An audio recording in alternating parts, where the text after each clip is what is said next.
None. And go to the cause, which we always start with our student, Mr. Papascenchuri. Good evening. First and foremost, I'd like to start off this evening by talking about our National Merit Scholars. So we have 8 National Merit Scholars, which is an extreme achievement. I think it's indicative of how we strive for excellence in the arts, academics, and athletics. And it's something 8 individuals have achieved such a high honor, and every year it increases. Every year we get more students who are rising to the challenge and who are becoming better academically and becoming more well-rounded individuals. I was talking to Dr. Vanilla before the meeting even started, and we were talking about how, despite the fact that we don't have a gym this school year, we had an activity fair in the cafeteria because of that, and we still had a huge turnout, one of the biggest we've seen in years. And it really goes to show that despite other factors, our students are still eager to learn. Our students are still eager to go outside the classroom and find something to do to quench that thirst for hunger. As we speak, or I think it's over by now, East Brunswick hosted a senior parent night. A lot of parents have questions on post-secondary education. Oh, how do we do the Common App? How should I help my kid get through this stressful period of their life? And the counselors and other staff members at EBHS hosted a senior parent night to show the parents what to do, and if they have any questions regarding anything with the college process and post-secondary education, how to go about it, the facets that they needed to go through, who they should call, and how they should get that information. And I think overall, Mrs. Becker mentioned how our administrators have been doing a great job this past year. Our district is known for being one of the best districts in New Jersey, and that's because our administrators always do a great job. The board always does a great job. And tonight, I'm proud to call myself an East Brunswick high school student, because this is the town that we're constantly changing things, and we're constantly trying to be better. Even though we're one of the best, we're constantly trying to improve. And I think that's because of the board, and I think that's because of administrators like Ms. Dunn and Dr. Vanilla sitting here with us today. So thank you very much for this opportunity. Thanks. Thank you. Very nice. Nicely said. Anybody else for the good of the cause? Okay, we do. Dr. Cohn? I'm sorry, Mr. McAvoy. Yeah, I'm going to address my comments to the community and also some of the comments directed to our superintendent. This past week I attended the planning board meeting, and you saw the Sentinel newspaper has their feature article on the results of the planning board meeting, and it just sheds light on apartments in town, and that's where I'm going with this, because there's a host of unanswered questions regarding apartments in town, and there could be people who are listening this evening who are on the side of the plan for apartments, and then there's people who are opposed to the apartments, and I'm in the opposed camp, because if we get an unknown number that is relatively high, I just don't know where all these kids are going to be placed.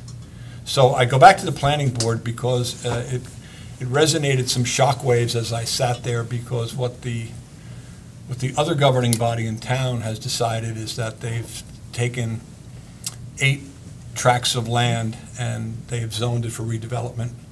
And during the hour-and-a-half discussion by the community members, they got it down to 7. I know my statistics. I know my stats. And what didn't come out of that conversation was the fact that there will be apartments built on each tract of land, but that's not being announced right yet. If you want to talk about the Walmart complex, I know Dr. Valesky told us that of those 400 plus apartment units, that there is a plan for opening up a section and then another section and another section, but still a lot of unanswered questions about how many kids could possibly be in that complex, plus the complex of the rezoned areas, plus, I'm sure you all noticed that the, if I'm pronouncing this right, the Arisa company, the Arisa Realty Company, they have begun construction of the 133 units that is being placed on Main Street over by the President's section. So if we have the 400 units at Walmart, the unknown of the redeveloped zone, the 133 at, I'm going to call it the Arisa complex, and then the one that's sort of in the background, that's sort of hanging out, but that no one's talking about it yet. That would be the complex on Tice's and Hart's. That's not even, let's not talk about that. Once again, there's two schools of thought, that this is the development for our community, and we're going to go in this direction because this is going to receive some type of tax relief, and then there's the impact on the schools. So I'm using this dais, this microphone, to make sure that the community understands that these are things that all of us need to be aware of as the months unfold and as 2016 unfolds, because it's going to have serious impacts on our school system. Thank you, Dr. Cohen. Thank you.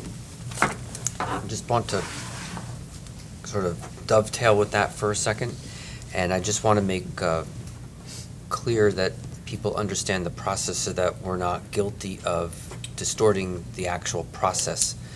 The planning board is charged with determining whether or not those tracts of land that have been identified are in need of redevelopment, and there's very specific criterion for that. The planning board took the information from the consultants who determined that it was. They subtracted the one tract of land out of the 8, and now make a recommendation to the town council, who ultimately have to look at that recommendation and vote on that. Once that's voted on, then it's their obligation to develop a plan. There is no plan that anybody could point to. That's the next job, if the council approves that, to develop a plan. And it's the role of the council to decide how that plan will go into effect. They can make the plan themselves, they can hire consultants, they can involve the town, they can, it's their decision how they're going to make that plan. And to your point, I believe it's important that those of us that live in this town who have a vested interest in the outcome and what they want the vision of this town to look like, be active participants in this process and make sure that whatever body has to make a decision on that plan has your best interests at heart and the interests of those of us in the schools. Any other comments? We do have a need for a closed session this evening, so I'd like to move that the Board of Education approve the following resolution.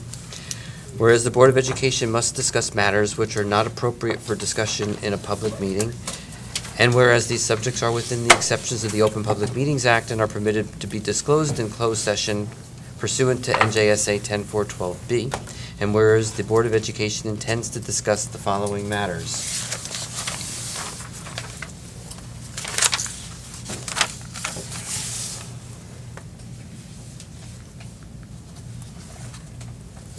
Pursuant to NJSA 10412B8, any matter involving the employment, appointment, termination of employment, terms and conditions of employment, evaluation of the performance of, promotion or discipline of any specific prospective public officer or employee or current public officer or employee employed or appointed by a public body unless all individual employees or appointees whose rights could be adversely affected request in writing that such matter or matters be discussed at the public meeting.